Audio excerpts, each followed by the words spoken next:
We got the glow sticks. It's got to be tonight. So, I wrote a poem. It's 50 years of NAIDOC this year, right? Yeah. And I wrote this poem called 50,000 Years of NAIDOC. And there's a lot happening in the world. There's a lot happening in Australian political commentary.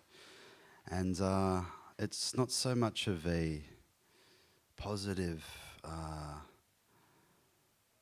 outcome, this poem. It is positive, it's fun. It's basically a horror. So that monocultural settler Australian family living in their houses, this is about an evening, a thriller, where all the misdeeds and the harm rise up from the ground. So to set the scene, what we're going to do is create some ambience. So we're going to simulate somewhat of a thunderstorm. So I want you to just copy my movements, and I'm going to flow like a wave across the room. All right, can we all see? So I'm going to rub my hands this way.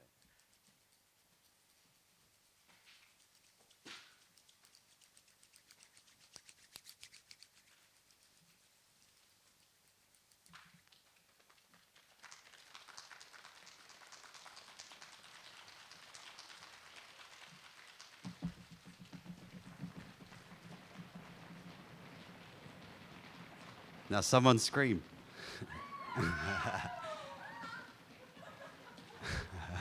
Now we're going to click all together like a heartbeat. And we're going to keep that, all right? Yeah.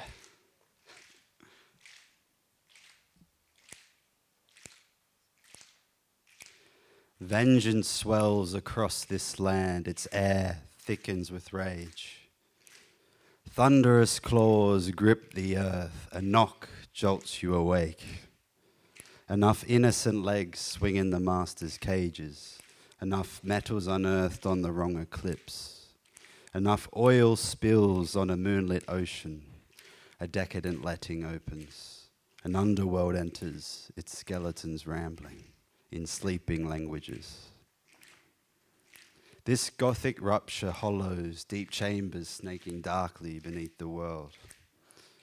A chasm of bubbling sap, a beguiling thrum. There's a rot where roots and love once held these terrors at bay. Truth tosses and turns in the belly, rocks back and forth on your childhood swing on the old gum tree.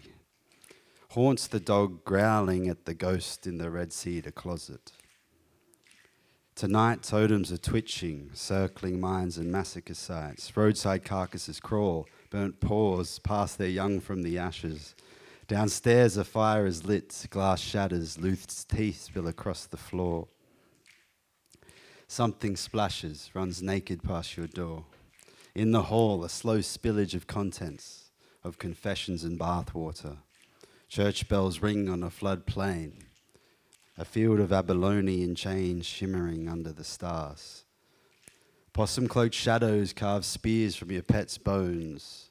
The asbestos glows in the wind, meets its cousins in the coal seam, in the flame of the ozone. Too many days tallied on boys' homes' walls, too many unmarked graves cobbled beneath floorboards. Enough skin marked by the dry ends of chalk.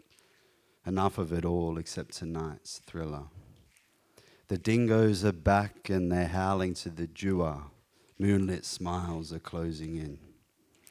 Marsupial blood dripping from fingertips, frostbitten damper in a rigor mortis grip. This night is your last, you realize. At your window, a red ochre hue. A headless brumby, a hospital gown skips across your peripherals.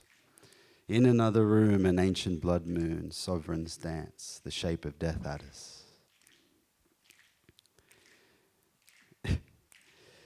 Fetch clean drinking water before the algal blooms, before the singing ends, think grab the children. Before the stench of half-men stales the feng shui, spoils the rare bookcase, quick, Hide below deck, scream into the pillow, play dumb to the scent of arsenic, of lead, of smallpox-tinted blankets. The disembodied palm on your chest, a canopy of dancing nymphs, a sliver of rising sun, a crumb of wattle seed slips into the windpipe. You wake at the morning tea, kicking and screaming, 50 years, not 50 more years. Finger lime tapenade smeared on your lip, the blood of jam and country lathers a land-grabbing grip. The uncles and aunties look on in disgust as the last leaves catch a light and the NAIDOC smoking ends. You swear you can see the everyone smoulder in the fire. Thank you.